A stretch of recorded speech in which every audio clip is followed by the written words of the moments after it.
যেভাবে পশ্চিমবাংলায় 2012 থেকে আর 2025 এর মধ্যে প্রায় 25,000 প্রাইমারি স্কুল ভ্যানিশ হয়ে গেছে, গায়েব হয়ে গেছে।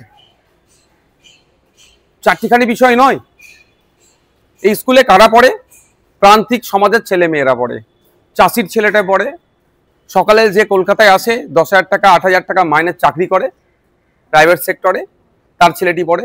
যে কলকাতা ওলা উবের চালায় তার ছেলেটি পড়ে। যে জোম্যাটো সুইগি বা এই ধরনের যারা গিগ ওয়ার্কার্স যারা আছে তাদের ছেলেপুলেরা পড়ে। আর্থিকভাবে যারা দুর্বল তাদের ছেলেগুলো এখানে পড়ে। সেই স্কুলগুলো প্রায় 25,000 বন্ধ হয়ে গিয়েছে। এই স্কুলগুলো খুলতে হবে। প্রাথমিক শিক্ষা বিষয়ে জোর দিতে হবে এই বিষয় নিয়ে। আর এই বর্তমানে যে 49,000 স্কুল আছে প্রাথমিক স্কুল, প্রায় 1.5 লক্ষর কাছাকাছি শূন্য পদ আছে। আমরা সেটা চাইছি দ্রুততার সাথে সেটা পূরণ করা হোক।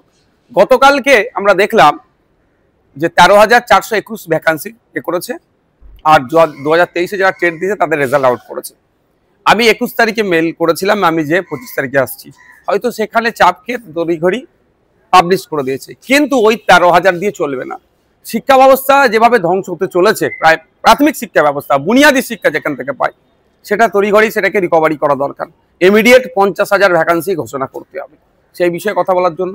কারণ আপনারা জানেন, আমাদের গৌতম বাবু যখন চার্জ নিয়েছিলেন তারপরেই প্রেস করে অনেক কথা শুনিয়েছিলেন।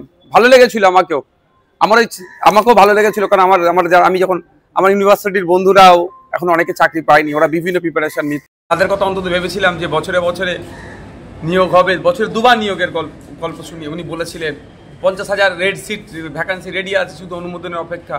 সেগুলি জানতে এসেছিলাম, কিন্তু আজকে দেখলাম যে ওনাকে পেলাম না, উনি আজকে নাই। কালকে রাত্রে প্রায় 12টার কাছাকাছি, 11টার পরে একটা মেল করছেন যে উনি থাকতে পারছেন না। তো রাত অফিসিয়ালি ওই টাইমে স্বাভাবিকভাবে মেল হয় না। তাহলে কি আমাদের দপ্তর এত কাজ করছে, দিন রাত কাজ করে যাচ্ছে? প্রথম কথা তো আমাদের যারা স্টাফ আছে এখানে, আমি এদের প্রতি সহমর্মিতা জানাবো, এদের সাথে আমার কোনো বিতর্ক নাই। দরকার 25 জন স্টাফ, আছে 5 জন, এমনি এদেরকে কাজ বেশি করতে হয়। আবার রাত 11টায় আবার মেল করছে, মানে কত বেশি কাজ করছে। পালিয়ে বেড়াচ্ছে নাকি তাও বলতে পারবো না।